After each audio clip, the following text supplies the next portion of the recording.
Let me know when you're ready. Just say yes. Welcome to the Apartment Rockstar podcast. Join the Apartment Rockstar Robert Martinez, a real estate industry icon and two-time National Independent Renter Owner of the Year, as he interviews the best in multifamily apartment investing and management. Follow his journey to 10,000 units and beyond. All right. Hey, welcome to another episode of the Apartment Rockstar podcast. We have a special treat. We have someone who's a little Insta famous on with us today. We have Cody Sperber, the clever investor, man. Hey, how are you? I'm doing good, man. Thanks for having me. I'm super excited. As we were talking offline, I skipped single family, which is what your forte is, where you've made your name, your brand. I would love to hear more because I know I want to do a little bit of that, just a little bit at the minimum to have more knowledge of it. I think there's opportunities there. You know, housing isn't going away. I think we realize that now. There are things that survived COVID. Netflix, because you got to have something to watch when you're in your house or your apartment. Amazon, never stop spending, and you got to have four walls and a roof to watch all those things, right? You got to have an address for your Amazon packages to get there. So, hey, man, we're in the right space. I'm happy for you. I'm sure you've done well during COVID, but hey, let's tell everybody a little bit more about yourself. Yeah, so I'm a real estate developer and private lender. I do a lot of loans and wholesaler out here in Phoenix, Arizona. I've been in the business for 16 and a half years. And let's see what else. Married, 2 kids, did 4 years in the Navy, which was awesome. Wow. I could tell you some fun Navy stories one day over a beer. And let's see what else. After the Navy, I graduated from ASU, from the W.P. Carey School of Business, the degree in finance, emphasis in accounting, and married way up. Like I said, had 2 amazing kids, and those are, my strong driver up at this point, and do a lot of single family residential real estate. I was telling you right before we kicked this thing off that I'm really getting into multifamily. I just bought an 11 unit, have some 8-plexes, 4-plexes, like that kind of stuff in my personal portfolio, but nothing big. The biggest one I ever had was I was involved in a 80 unit, but I sold it at a certain point. I'm a deal junkie.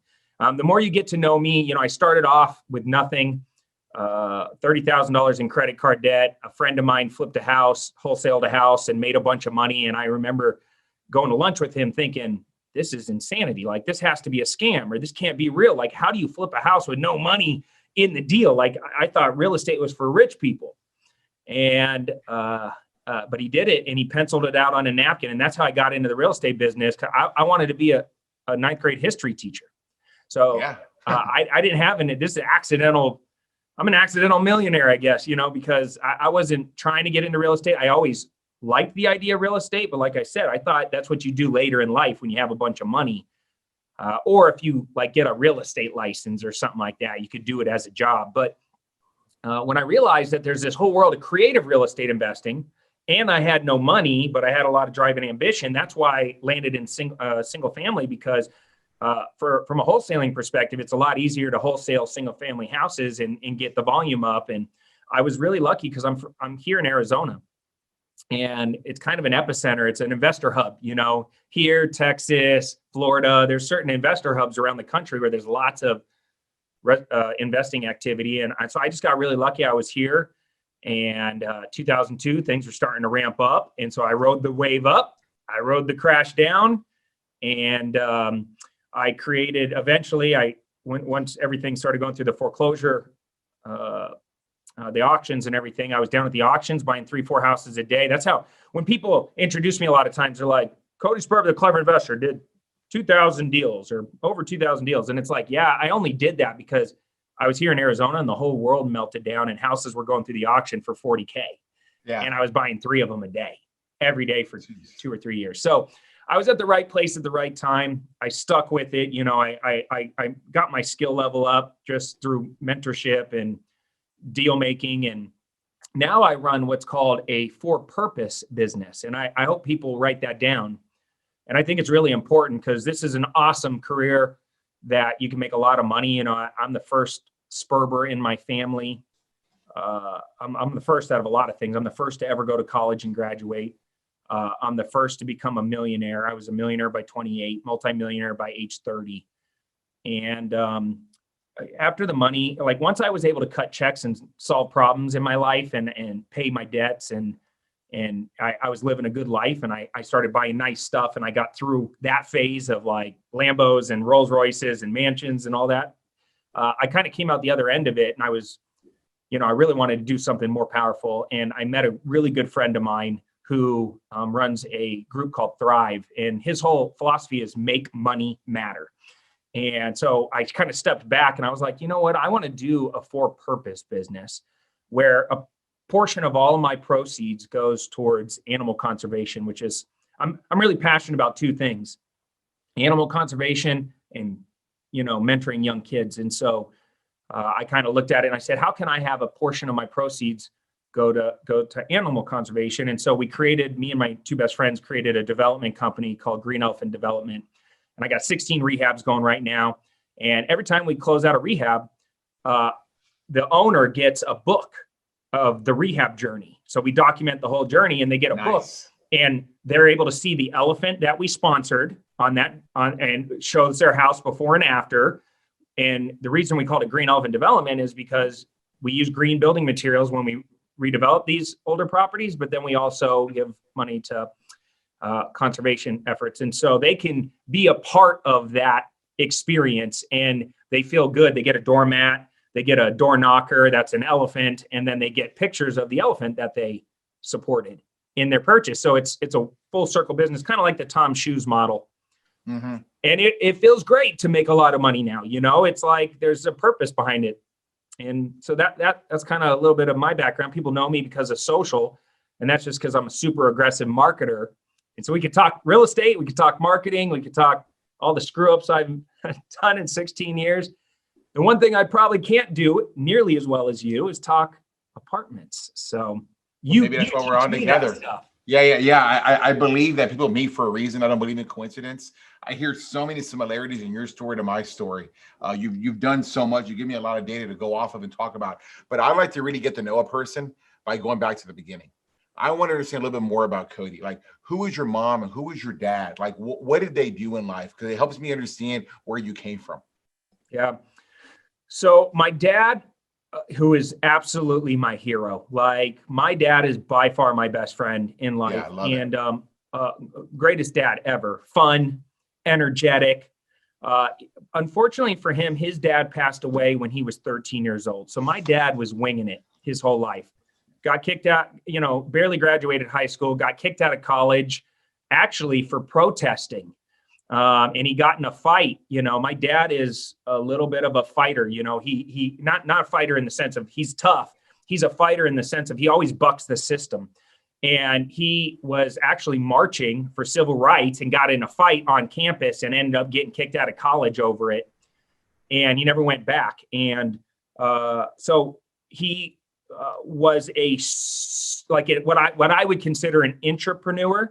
He was very entrepreneurial in spirit, but he never really started his own business or his own thing. He was always part of a team that was like a startup team or something like that. And so he was in the schooling business, did a lot of construction schools where they taught people how to like fix AC units and that kind of stuff. And so he was in the education world, in the schooling business.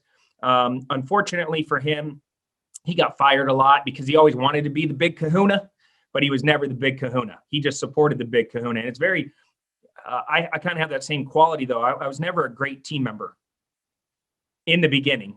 I have that, I want to run the shop mindset, and that gets you off the ground. But once these companies started making real money, they kicked him to the curb. So about every 2 years, he was getting fired. And so we were moving from state to state to job a lot. My mom was a stay-at-home mom for a little while, and then we got pretty broke and she had to go get a job. And so she worked at insurance companies, like customer support, low-level jobs for many years. So I was alone a lot, and we were also moving a lot. So every 2 years I landed in a new spot. I lived in Texas, lived in Arizona, lived in Colorado, and we just kept bouncing around. So I was also really immature, mentally very quick-witted, very sharp, physically and emotionally very immature. And unfortunately, my son's going through the same thing.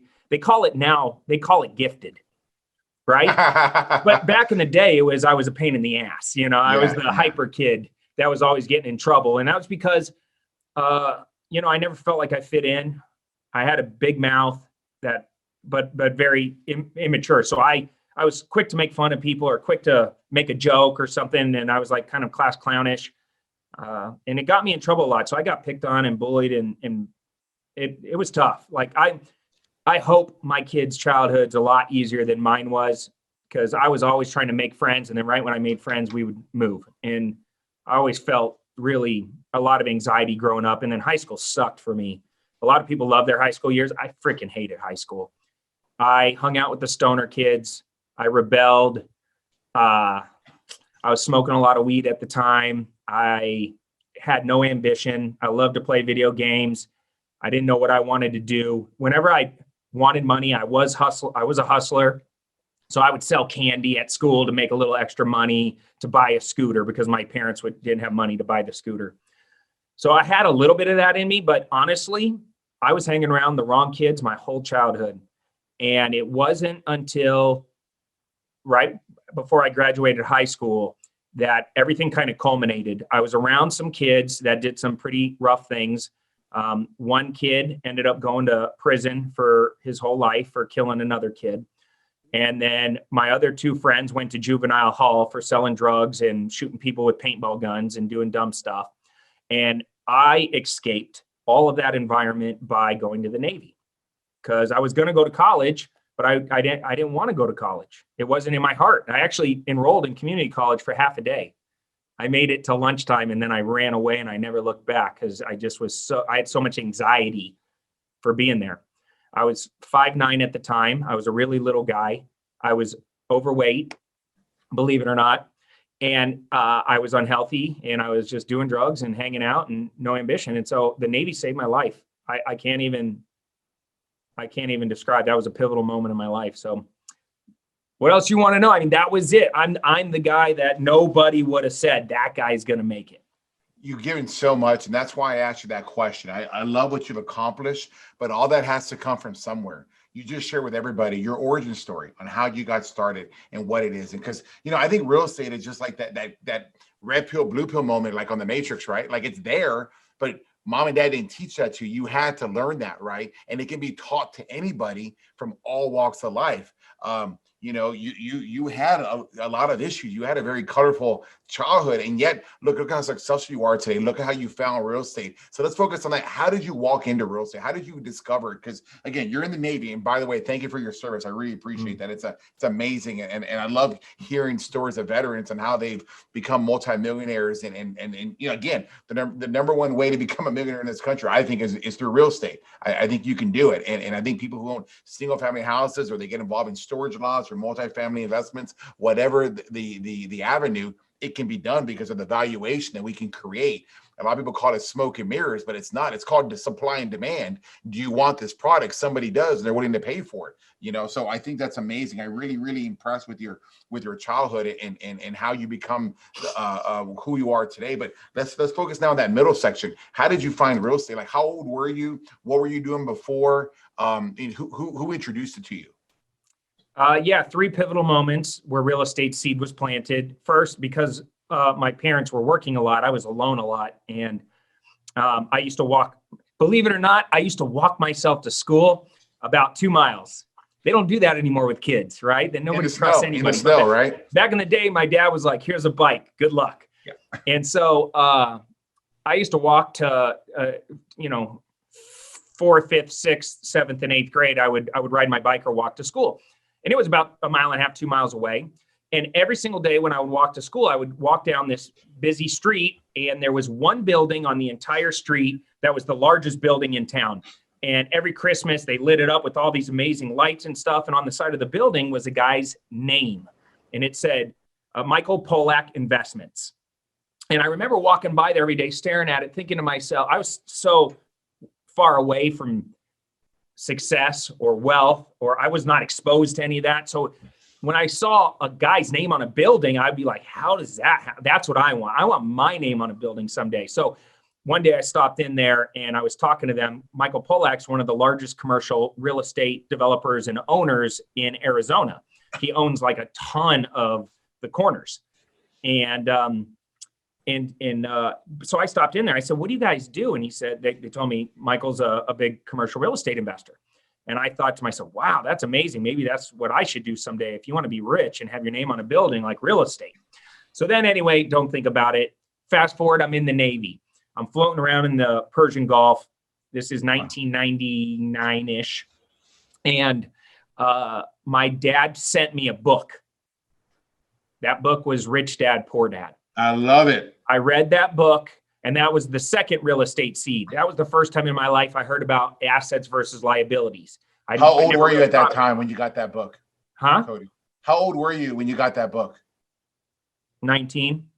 19. Wow. Something Did you read like it the that. first time? I was 19 or 20. But yeah, I got the book, and I didn't even read it at first. I just threw it in my rack. And then one day we were bored, and I picked it up, and I'm like, I might as well just read it. And I read it cover to cover in one read.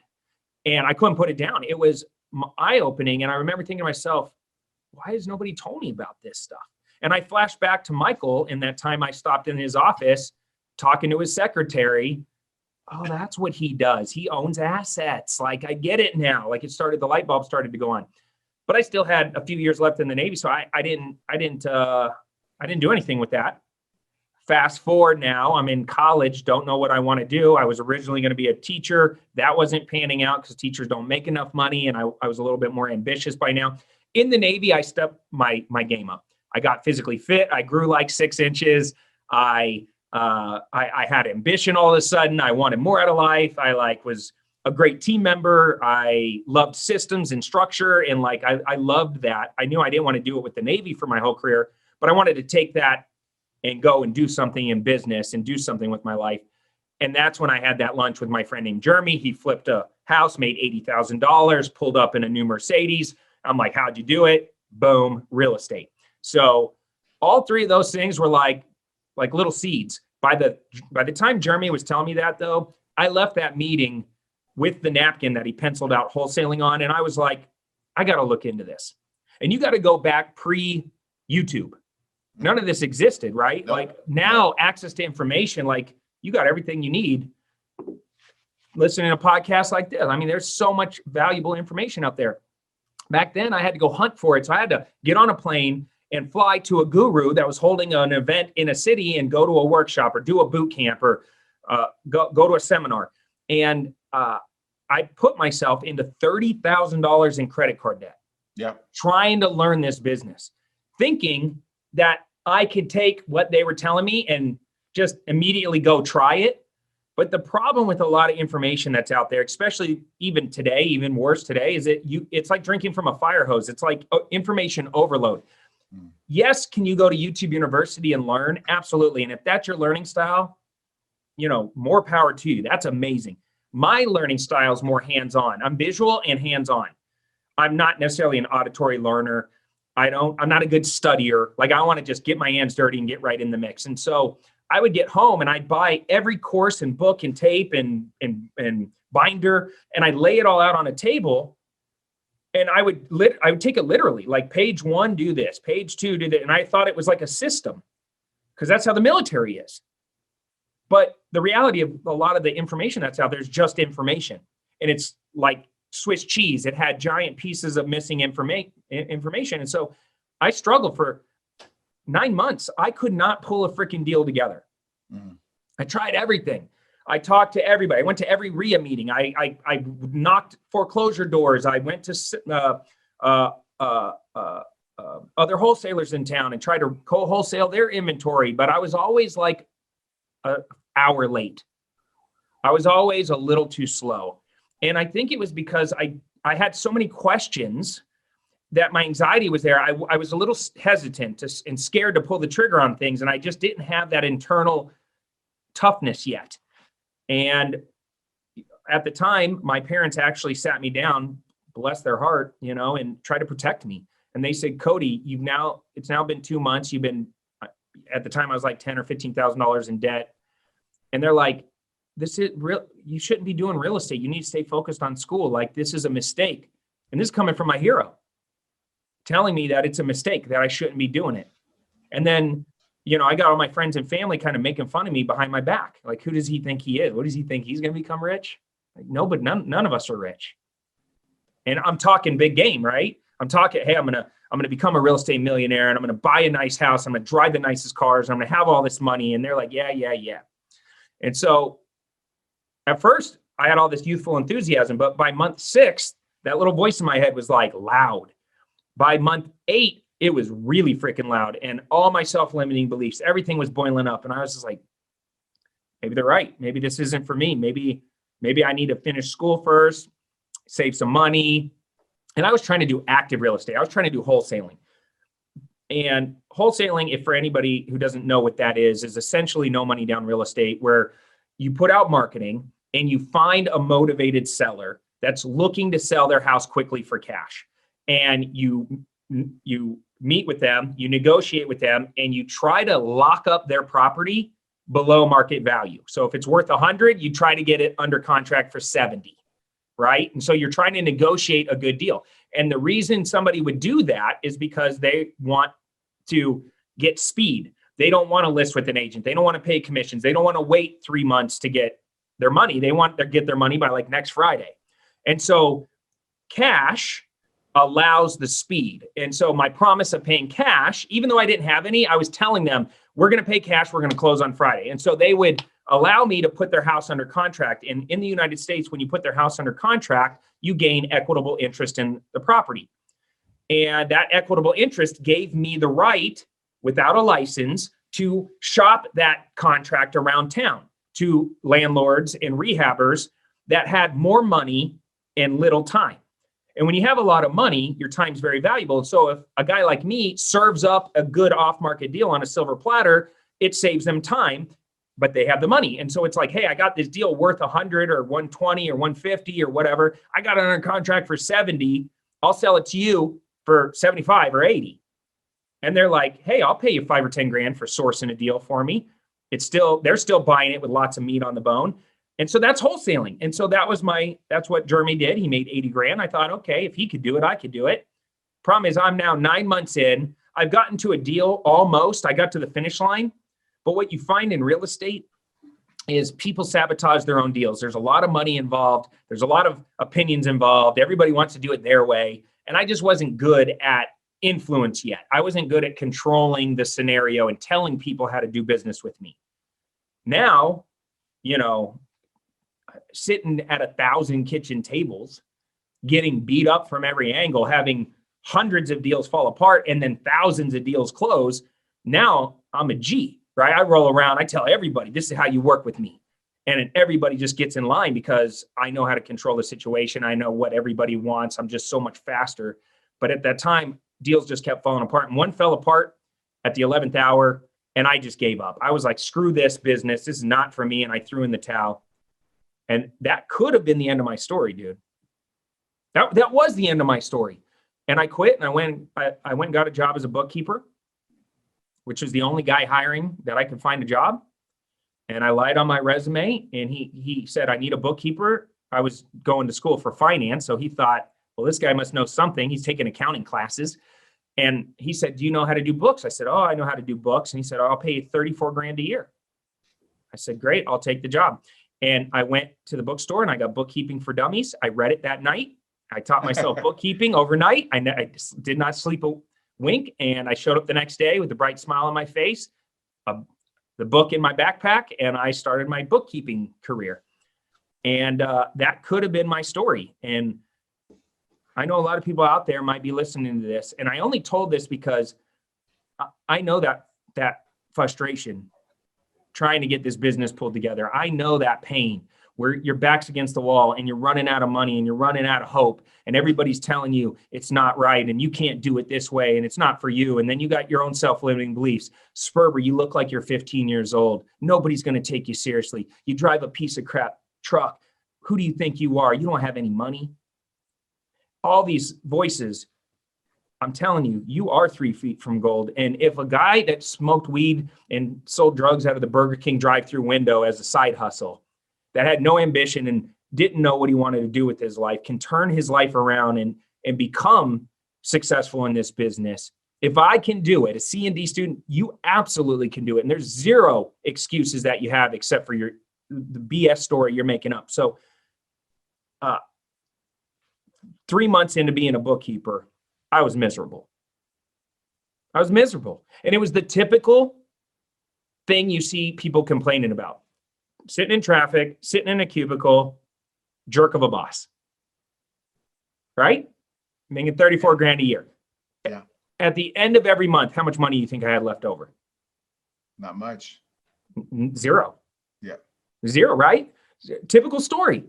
We all settle, right? We settle for the easy path or for what's the only opportunity that's right in front of us. Instead of leveling up and saying, I deserve more, I want more, I'm going to create more. I accepted what was in front of me. And I was miserable, but I was doing it. And thank God I was dating an amazing woman. Because sometimes you need an external force in your life to kick your ass and force you to snap out of it. But she was with her name is Shannon. She was my girlfriend at the time. And I would come home and I'd complain, come home and I complain, come home and I complain. Finally, one day she looked at me and she was like, Cody, I don't want to be with a guy that is miserable about what he does and is complaining all the time. I know you might get a degree in finance, but you wanted to do this real estate thing. That's where your heart was, and you quit. And you got to make a choice. Like, you're either going to bounce back and figure it out, or you're going to snap out of it and be the best damn bookkeeper you can be until you get a better job, and then be the best at that you can be. But I'm not going to be with a whiner and a complainer and a victim. And I went to bed all angry that night. Ego in the way. But I woke up the next morning and I said, you know what? She's right. And right at that moment, my friend Zach, right? This is how the universe works. My friend Zach called me up and said, hey, Spurbs, you want to go to one more seminar? And I'm like, are you crazy? You know how much money I've spent? Is no. And then I thought about Shannon, and what I didn't know is Zach already talked to Shannon, and they started tag teaming me. You should go, you should go, you should go. And so I reluctantly agreed to go. And the only reason I decided to go is because it was a vacation with my buddy. And so we went to San Francisco to a Jack Miller seminar. Now, for those of you that don't know Jack Miller, he is a beast, or was a beast. He's passed away now, but he was the OG of OGs. He was one of the greatest creative real estate investors that ever lived. He was a great storyteller, a phenomenal human being, and he had this amazing community of deal makers that he had put together over a 30-year education career. And so I showed up not knowing what to expect. I walk into a room and my arm hair stood up. Have you ever had one of those moments where you just knew you were at the right place, the right time, and it was like magic? Yeah. That was it. I walked in, it was electrifying. And I looked in the audience, and guess who I saw?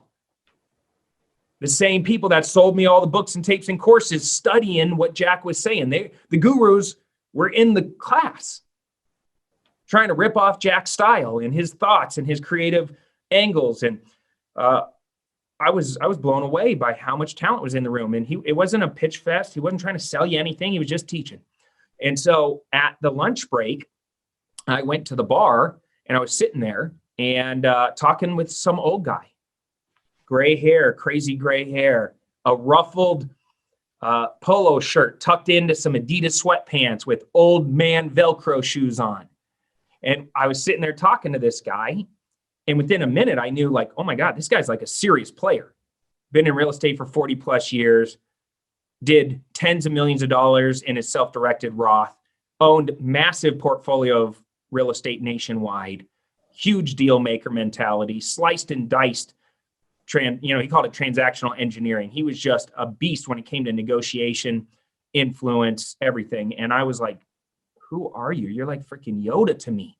I need you in my life. You're the dude I've been looking for. Like, I didn't even know that I was looking for you, but I need me some Lyle in my life. And I refused to leave that lunch without him becoming my first mentor. And thank God he agreed. It cost me a fortune, but thank God he agreed, because Lyle taught me things you can't learn in books. And I left there knowing that my life was going to be different from that moment forward. Within 60 days, I got my first big deal, $40,000 wholesale. It was a divorce scenario, a pre-foreclosure scenario, and a bankruptcy scenario. So it was a trifecta. The guy told every other investor in town to kick rocks. I showed up, my piece of crap Nissan pickup truck. I didn't have a fancy watch at the time, no suit. I roll up, barely knowing what I'm doing, but I had Lyle in my corner to call. And I go and talk to the neighbor, and I right before I went and knocked on the door to go and talk to the guy, the homeowner, and I talked to the neighbor, and the neighbor said, hey, I said, how do you like this neighborhood? He told me it was an amazing neighborhood. And I said, I'm here to potentially buy this house next door. And he said, yeah, right. You know how many people have come here to try to buy this house? He's told everybody no. He's one of the angriest, toughest guys I've ever met. And I was like, oh no. So I walk up to the house and I start talking to this dude, and he was right. He was angry and he was tough, and he told me to kick rocks. But I refused, and I stayed there, and I just kept talking to him. 5 hours later, he's making me dinner. In the middle of dinner, he says, Sperber, get out your pen. I want to do the deal with you. Now, the only reason I got that deal is because 3 or 4 times I called Lyle and I had him walk me through what to do next. And at the same time, I had 2 things I recommend every person listening to this. Roll with these 2 things. This is all you need when you first start. First off, I was authentic. I didn't BS the guy. I wasn't trying to be something I'm not. I was just Cody. I told him about my journey. And more importantly, I didn't do a lot of talking. I asked a lot of great questions. I asked him, what's it like going through a divorce? What got you to this point? How did your marriage start off? What's it like being in financial pain like you are? Where are you going to go when this thing all blows over? What do you hope your future looks like? What would you do differently if you tried to do it all over again? I just talked to the guy. And the second thing that I was enthusiastic. And when you take authentic and enthusiastic and you pair them together as a new investor, magic does happen. The only reason he gave me that deal is because I treated him different than every other investor. Every other investor came in from a logical deal-making point of view, and I came in from a human, emotional, I just want to build a relationship. I already knew going in, I'm probably not going to get this deal. So I wasn't leaning over the cliff. I wasn't desperate. I just was there to talk to the guy. And he gave me the deal. I made 40 grand. And you know what I did with that 40 grand? What'd you do? I quit my bookkeeping job because that was more money than I made as an entire year as a bookkeeper. So now I can afford to lean in on my real estate business. And because I was transitioning from hope to knowing. It's kind of the 4-minute mile story where, nobody in history broke the 4-minute mile. And then what was that guy's name? Roger something. Broke the 4-minute mile. Right after him, like 10 other people finally did it. Thousands of years, nobody ever did it. One dude does it, and then all of a sudden everybody starts doing it. Why? Because the mindset shifted, right? It went from hope of could it happen to belief. It can happen. And that's what happened. I did the deal, and I knew I was going to do it again and again. And I also knew that I had a great mentor in my corner that was going to stick with me and love on me and get me there. And so I quit my job. I helped my parents out. My parents were going through a tough time. If you're listening to this and you have that in you where you want to serve back to your family that's given you so much, real estate's a great path because it's not selling t-shirts. We're not making 50 cents an item that we sell. I made 40 G's on a single deal. I maybe worked for like 10 hours on the deal. And so, that's life-changing money. And then what I did is I gave my parents some money, and then I immediately went to the jeweler and I got an engagement ring, and I asked my girlfriend to marry me. Because I'm like, man, if this girl's going to support me through all that BS, she's going to be in my corner through all that. Is this Shannon? It's just Shannon. It's my wife. And so, now all these years later, 17 years later, 2 kids, happily married, crushing life together, and I wouldn't be here if it wasn't for her. And so put a ring on it because I knew as soon as she woke up, she'd be like, screw this guy, I'm out of here. And then the last thing that I did, which I love, this is my favorite part of the story. All right. And then I'll stop talking. I wanted to do one thing for myself. And when you're in a place emotionally where you're stressed about money. It's like somebody's sitting on your chest. It's like you're taking half breaths. You're never quite inhaling fully. So you're never like healthy. You're always stressed. You can't sleep good. Everything's just off. And then all of a sudden you're at the bank and you got this $40,000 check and you're about to walk in and go deposit it. And you know, for the first time in your life, like, you're okay. And you got this. And so I went to the store, the bed store, and I bought the nicest Tempur-Pedic mattress that I can afford. The one up on the rotating platform with the lights on it, the Hollywood King. Yeah. And I got the Hollywood King. It was thousands and thousands of dollars. I bought it, boom, cash. And I just wanted to sleep good at night. I was so tired of being so broke and sleeping like crap. I just wanted to sleep good. And I still have the bed. My wife and I have rotated and flipped that bed 500 times. I refuse to get rid of it. She's like, get rid of the bed. I'm like, we're never getting rid of this bed. I will own it until you're going to bury me with the bed. My hole in the ground is going to be the size of the bed because it means something to me. That was like a pivoting moment in my life where I knew that it was game on. Man, I didn't want to interrupt you because you're such a great storyteller. And as I'm listening to you, I feel like it was a kindred spirit because I heard so many similarities to my life, and I just hadn't put them into words the way you did. So amazing. So congrats. I want to focus first on your wife. I totally believe that anybody listening here, and I want to just provide as much value and nuggets of information. I think life is about momentum and stability. And when you can find somebody that can support you and keep you sane in the head with the stability and not, be one of those crazy high school relationships that or junior high relationships, you're always fighting and arguing, you build momentum. And when you build momentum and you're doing it together, you can grow really, really far. I've been very successful in my life, and I know there was no way I could have done it without my wife at the time. We're no longer together, but she provided me tremendous stability and momentum that allowed me to push forward and achieve much of what I've achieved. So those of you out there, don't settle. Find you the right one. If you're arguing all the time, you got the wrong one. She's going to hold you back. I don't care what she looks like. I don't care who her family is.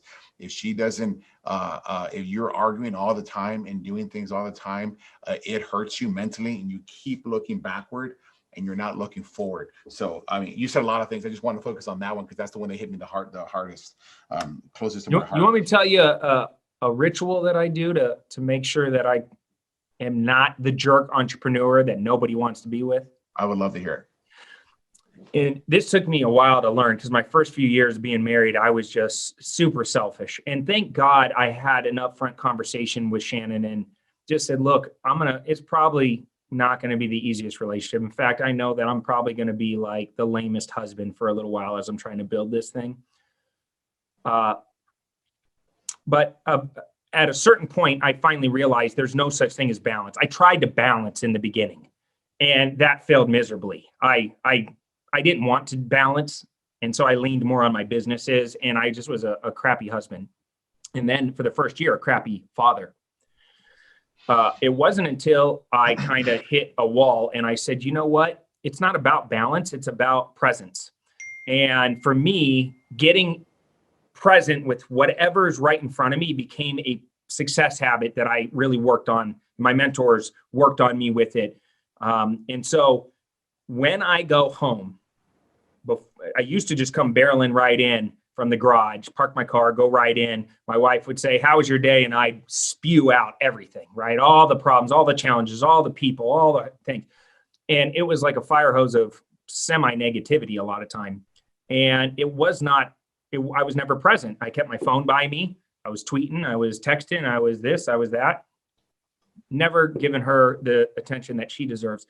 And so what I started doing is I park in the garage and I spend about 3 to 5 minutes in my garage before I walk in, and I have a moment where I roll through all the things in my day that I've experienced, the good, the bad, the ugly.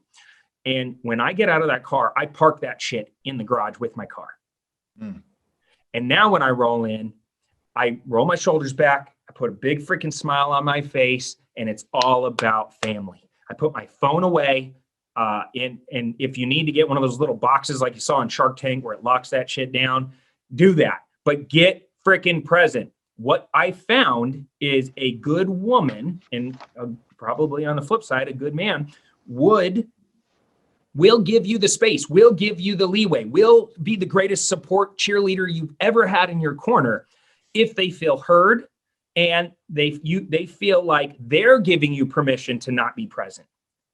Because if I'm stealing the permission and I'm just forcing it, then it doesn't feel good. But if I've given them so much presence and attention that they're like, no, go ahead, go do your thing. I know you got to take care of that. Go do it. It was a totally different energy. So try that out and see how that works for you. It saved my marriage because without it, nobody wants to have sex with you. Nobody wants to be around you. Nobody wants to talk to you, right? Think about it. It ends relationships when you can't get present. Yeah, I man, you're just spilling out knowledge left and right. I think that is amazing. That's huge, what you just said. I hope those of you that are listening, that are in relationships, or potentially going to be in a relationship, think about that, right? Because once you get in, it's great. That's not the end of the journey. You got to protect the relationship. You got to cultivate it, fertilize it, right? You know, the grass isn't greener. It's because you're not watering it. Water your relationship. You know, and she'll take care of you, you know, especially if you're married or what have you, have children. No one's going to love your children more than your wife, you know, so don't think that there's other people out there that can help you, you know, help yourself by taking care of her first. And I think that's so huge. I want to go back because you had so many things that I want everybody to understand because you're so authentic. You're right. You're very authentic. You're very real. You're very transparent. What got you started in real estate is similar to what got me started in real estate, was just a desire for something a little bit different, right? I had an oil and gas career. I had the traditional route, go to school, get good grades. My mom and dad were the first mentors. My dad worked at Whataburger, which is a fast food joint here in Texas. My mother was a seamstress for Levi's and Hager's later on. So they showed me what they knew, right? And that was, hey, your way of getting out is education. And so I went to Texas A&M. I have an engineering degree, and I was miserable. I was miserable because I wasn't achieving what I wanted. Like any good guy with a lower GPA in engineering, you go get into sales, you know. And the moment I went into sales, my parents were like, they thought I was selling Britannica, like encyclopedias or vacuum cleaners or whatever's knocking on the door. They didn't understand that commission sales is where you go, is where you begin making your money. You got started in real estate and wholesaling, which I think is fantastic because a lot of people approach me and they ask, you want mentorship? How do I get started? But they don't have any credit, they don't have any money. And I see so many of them that get started through wholesaling and they are able to create that first bit of wealth, that first accumulation that they can take that and maybe put into their first single family or put into their first multifamily. But a lot of guys, what they do, they eat it. They eat their money from wholesaling. They eat the $40,000. They don't use it like you did to get to the next level. You talked about Rich Dad, Poor Dad. That is the single greatest book, single greatest influence on my life. Because once I read that, I understood a plan. Cash flow quadrant right behind that book, because you got to read the first one to get to the next one. And maybe Richest Man in Babylon. And those were introduced to me because I got involved in a network of real estate professionals. I joined a real estate club. I paid $10,000. I was very fortunate. I didn't waste a lot of money. I was very targeted, but I was also a late bloomer. You got started in your 20s. I was already in my early 30s. I had made a little bit of money. We weren't millionaires yet, but together we had great incomes. Maybe we had a combined net worth around 800,000 at that time. This is in the mid to late 2000s. And my wife was very supportive, and she said, hey, if you're not happy, do what you want to do, figure out. So I looked at coin operated laundromats. I looked at childcare facilities. I wanted to buy a business I didn't know I wanted to do. And I discovered real estate by listening to a guy on the radio. And I attended one of those guru seminar type things from a guy local here in Houston. And I paid $10,000. And that $10,000 was a drop in the bucket to what it did for me and my family. It changed my family tree. And so where I go with that is that you met that same mentor. I don't remember if you gave me his name. Lyle. What's his name? Lyle. Yeah, I don't think we got his name. But my mentor became that group, right? And what happens when you're in a group like that? You're in a group of like-minded people all wanting the same thing. You all want to buy real estate. And guess what? If you show up there and you shake hands and kiss enough babies, you're going to meet people. and they're going to cut it up, and they're going to do their case study, and they're going to show you, man, this is achievable. Just pay attention, network and ask questions. Your guy was Lyle. My guy was the whole group, right? And sometimes I call this guy, sometimes I talk to that guy, and you get in there, right? But you are going to face adversity. You found adversity when you were first getting started. Life wants to bitch slap you across, right? And say, no, I want you to stay in your path, stay in your lane, not do anything. But in life, to get to the next level, you have to take a risk. You have to do something. Otherwise, you're going to keep having the same life as everybody else. The mom, the dad, the friends that are telling you, don't do it. Don't do this. You got a great job. You got a great family. Don't risk your kids. Don't be a sales guy. Don't follow real estate. Because why? Because they're afraid for you. And they're afraid because they didn't do it themselves. They have no knowledge of it. But when you're in the support system, like in this real estate club I was in, you learn a lot, and you get a lot of mentorship. You get a lot of support from the right people that are doing what you want to do. And so it makes that path easier. So when I'm up there and I'm watching someone get on the stage and tell me how they bought their single family house, or tell me how they bought their first apartment, it's very motivating. What else? Okay. I wrote a bunch of stuff down, but man, that was amazing. I think you hit it too, is that, I've had a lot of success, and I get compared to some other people that you may know, like a Grant Cardone or whatever, right? But what they keep saying to me is that you're so passionate. And I think what you said, it was being authentic and being enthusiastic. I think that's phenomenal. I think that's so, don't be someone you're not. If you have found the right calling, you're going to be enthusiastic about it. You're going to find passion. You don't have to make any bullshit up. You can be honest with yourself. I can tell you, I used to hear that when I was in my commission job. Oh, I love what I do. I do whatever. And I'm just like, I hate what I do. I don't believe that people can find a job and they really enjoy, and I now know different. You just haven't found the right thing, right? You're selling your time and your money, your resources for something that'll pay your bills, or that'll get you to the next month. And in reality is you just haven't found your calling. Real estate for me was an amazing, life-changing, generational change. And how can you not get excited about making money? How do you not get excited about doing what comes natural to you? And that's what I would love to challenge you. Yeah, to think about the for purpose angle. Yeah. And I know a lot of people humbly support charities and humbly get involved with different things. I'm talking about having your company's mission statement change. Yes. Yeah. Yes, maybe you do that, maybe you don't. But the more I ingrained it into the actual core values of my company, and all my team members started buying into it, the more fun it became. And it's interesting you said that. Yeah, because I think what happens is when people hit a certain level of wealth, they free their mind up. Because all you're thinking about is that next paycheck. All you're thinking about is how am I going to pay for my kids to go to college? How am I going to be able to afford this? How am I going to be able to afford that? And I also went through my stage, right, of like luxury items, and I'm still kind of in it a little bit. I'm winding down my. What does that mean? I only have one Porsche. That's you hit it on the head. And fortunately that that part of my life is ending, and I can see it ending next year when those leases are up, and I get out of that.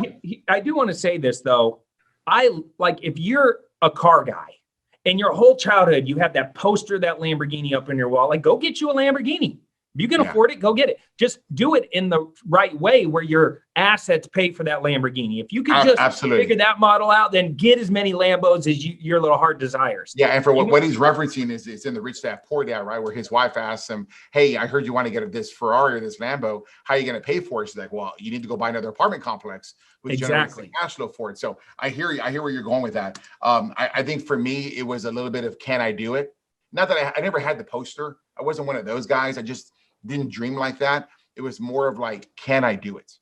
Can I do it? And you know what happens? Sometimes it makes me feel really good. That makes me work even harder, right? To be able to keep it and to be able to support it. And that it's not lightning in the bottle, that it's not a flash in the pan. It's one of those things that it's a reminder to me to work that much harder. The other day we had a Christmas party at my house, and I was so excited to share that, because I was able to move somewhere very nice, and I'm really excited where I live. And I wanted to share that with everybody and just be so hospitable. We had it catered and all that. And it was just so much fun to have my family, my coworkers, right, here with me. and share with that, right? But back to when you discover financial independence, your life changes and you start looking at things very differently. Again, as I mentioned before, I'm starting to pass this luxury item part of myself where I realize I want to do other things. I've discovered a little bit more spirituality. I'm going to church a bit more. I'm definitely reading the Bible and listening to religious podcasts. I'm substituting a lot of my Spotify songs for our spiritual songs. And it's really funny because, how at Spotify, your top 100 come out, Yep. and I was listening to all these songs, like, why am I listening to that stuff? Right. And now if you were to do it like in the last 3 weeks or 4 weeks of me, this little transformation I'm going through, it would be a very different deck that's coming out. Right. But for purpose, when you get financially free, you focus on yourself, you focus on your fitness, you focus on your relationships with your family, your spiritual relationship, and also how can I better help the world? And you've seen a lot of the big billionaires, right? They start creating these foundations, they start creating these, causes. I think there's a bunch of them that have come together and say, I'm going to give away all my fortune, after I die. And how much of that is real, I don't know. I was really believing of it. And then I see Bill Gates talking like he's a medical doctor and about stuff. And I read too much about him. So I don't know what his fortune is there for. But I do understand to give back a ton to charity. And so at our company a few years back, we started something called Rockstar Cares. And we started doing a lot of charitable acts. I would admit this year was very different. This year was a challenge on us with COVID, on how we can stay afloat. Rental collections are decreasing. Our renters don't have those jobs. They're staying in the apartment. So I think a lot of our focus this year was, and fortunately, because you couldn't social distance together. So we didn't get to do our annual breast cancer walk that we've done every year for the last 4 years. We didn't get to do some of the other things, but we could have done more. And I think this podcast is a reminder to me that I should have done more. And you know what? There's never, the best time to start is now. Just like in real estate, the best time to invest in real estate was yesterday. The next best time is right now. Right. And so I think this is a reminder. That's why I was saying at the beginning of the podcast that this is such a great, I don't believe in coincidences. I listening to you and I'm just like, wow, I'm just amazed at what I'm hearing and how authentic and how transparent and how much of myself I see in you. I want to ask you though, because I didn't get to ask you this in the beginning, where did the Clever Investor come from? Where did that moniker come from?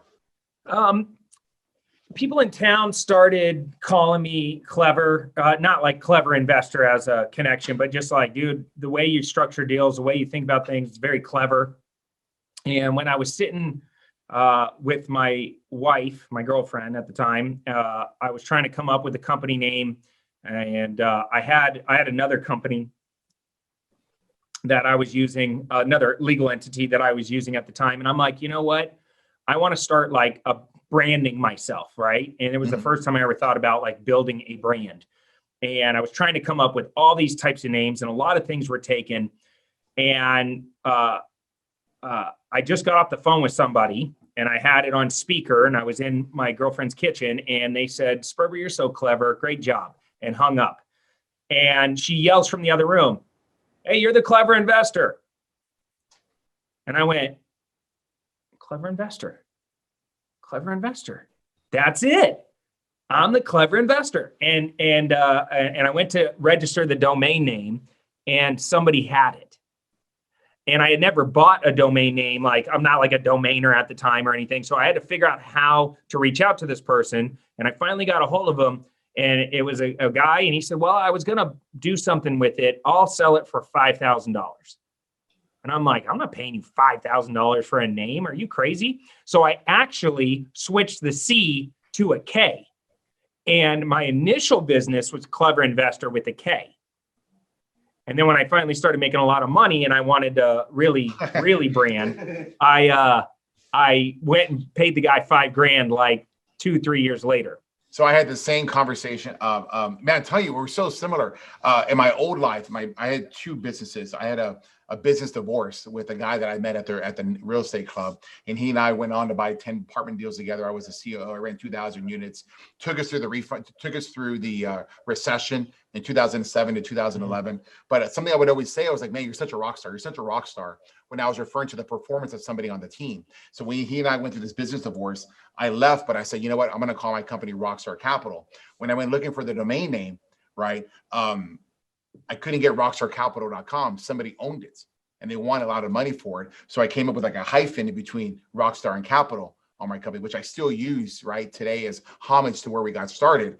But later on, I wanted Rockstar Capital. It was a similar price to what you said. I had the money now to be able to afford it when I couldn't have done it then.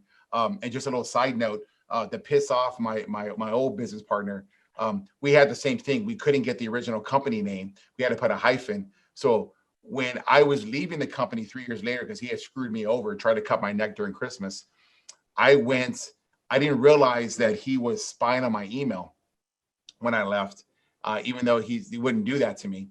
And so I went, as I was looking for my new company name on GoDaddy, I went and I found that our old name was available now, and I didn't have to pay anything without a hyphen. So I bought it. And guess what? Because he was spying on my email, he got to see me buy it. He got to see me do the receipt. And so, kind of funny story there, but it's very similar to what sold it to him for a big payday. You know, he's come back twice, and I started out at 500,000, and he didn't respond. He came back again. I said $1 million, and so I'm curious to see if he'll ever come back again for it. There you go. Yeah, you know, clever investor. And here's my whole thing: when building a community, like now, people know me, millions of social media followers. Got one of the largest real estate online education brands in the world. I am not the clever investor. I am the original clever investor, but anybody who does education with me or comes into my orbit and I get to be part of their journey, or my team gets to be part of their journey, they are clever investors. Yeah. And I think that's really an important thing. I didn't call it Cody Sperber for a reason. I don't like gurus. I never wanted to be a guru. I love real estate. I'm super passionate about it. I love to, I'm the weird guy that whispers to houses and dreams about houses and loves architecture. And that's why I do what I do. But I want it to be about them. When they come into my world, they are the clever investor. And if you're thinking about a name or you're trying to build a brand or a community, think about the customer experience, because that's way more important than your pedestal or your brand or your name. Well, Cody, it's been a fantastic time talking to you. I got to know you so well. I feel like I know you much more than just the hour or so we've been on this podcast together. You certainly speak with a lot of passion, authenticity. You're authentic, you're transparent, and I can see why you have the following you do on social media. And you talked a lot about mentorship. Mentorship is a big piece to the puzzle. You got to have somebody to show you the roadmap so you don't make those mistakes. I know my mentors were at that real estate club, and they opened up the education for me that prevented me from making a lot more mistakes. I only had to spend $10,000. I didn't have to make other mistakes, right? Tell a little bit about, tell the people listening how they can contact you or maybe work with you to be their mentor. Yeah. So first off, it never ends. By the way, I have mentors now. I hope to talk to you more about multifamily. Bobby Castro is one of my partners. I'm sure you might know Bobby or have heard of Bobby Castro. He owns, $400 million worth of apartment complexes, sold his business for $1 billion and parked a lot of it in real estate. And so it never ends. And I surround myself with people playing the game at the next level because I'm always trying to level up in life. Yeah. And so I hope I can learn more about multifamily from you. But so at Clever Investor on all social channels, I am launching a high-level mastermind right now with Bobby and 8 other people called the Avengers Mastermind. You can check it out at avengersmastermind.com, only for experienced investors. Robert, I'd love to talk to you about maybe getting you involved in that. It's definitely going to be fun. And the mission is to really just get out in front of the curve of what's going on right now in the world and make sure we can take advantage of the biggest opportunities. Plus, it's experiential. So we throw parties, bring in celebrities, do crazy stuff together. It's a lot of fun. Yeah. And I have a high-level 100K mastermind with 100 members in it. That's on the entrepreneur space. So when we do masterminds, we do it right. We go crazy. And so that's the mastermind, the Avengers Mastermind. But cleverinvestor.com, come check me out. I'm more single family. I don't do a lot in the multifamily space, but if you want to learn wholesaling, rehabbing, what I'm really on right now, which we didn't get a chance to talk about, is creative seller participation deals. I picked up 24 single family properties in the last like 3.5 months since COVID has kind of turned the corner. And all of them are either seller financed, wraparound mortgage, sandwich lease options, all inclusive contract for deeds. What else was I using? Some subject to type stuff. And all those creative deals, basically sellers are giving me their houses with a big smile on their face and walking away from them, leaving their financing in place or giving me financing. I'm bypassing banks. I'm getting phenomenal terms. And then I'm taking that and I'm seller financing it again on the back end. So I acquire using seller financing and I dispo using seller financing. So I'm sandwiching two seller financing concepts together. I'm creating 19+% annualized returns. You cannot find these returns in a lot of places. And so it's crazy the opportunities that are coming because of COVID. And that's for maybe another podcast. But if you want to learn more about that stuff, come to Clever, check it out, get involved. I got tons of free training. My YouTube channel has new videos on it. And I am a servant. I'm here to serve you guys. And if I can help in any way, just let me know. I'm very active on social. So hit me up and let's see if I can help. Man, thank you so much, Cody. That was amazing. I think anybody listening right there, you heard the words of experience out of his mouth. You heard the different ways to make a buck, the different ways to get that deal under contract, to get it financed, to make the most amount of money you can, because it's all about a rate of return. You know, how much can I put into it and how much can I get back? What you're hearing out of Cody is years of experience. If you're ready to start your single family career, give Cody a call. Hey, man, awesome. What a fantastic podcast, inspirational, informative. I got goosebumps listening to you. I took notes like there was no tomorrow. I will hit you up offline. Let's have a conversation. Let's see if there's a co-op opportunity for us in the future. Boom. Thanks for having me. Appreciate it. Thanks so much, man. It was a pleasure to have you. And hey, everybody, thanks for listening to this incredible episode. I think it was the best we've had so far. Thank you, Cody, again. And thank everybody for listening to the Apartment Rockstar podcast. Again, hey, find us on Instagram, find us on YouTube at the Apartment Rockstar. We'll catch you next episode.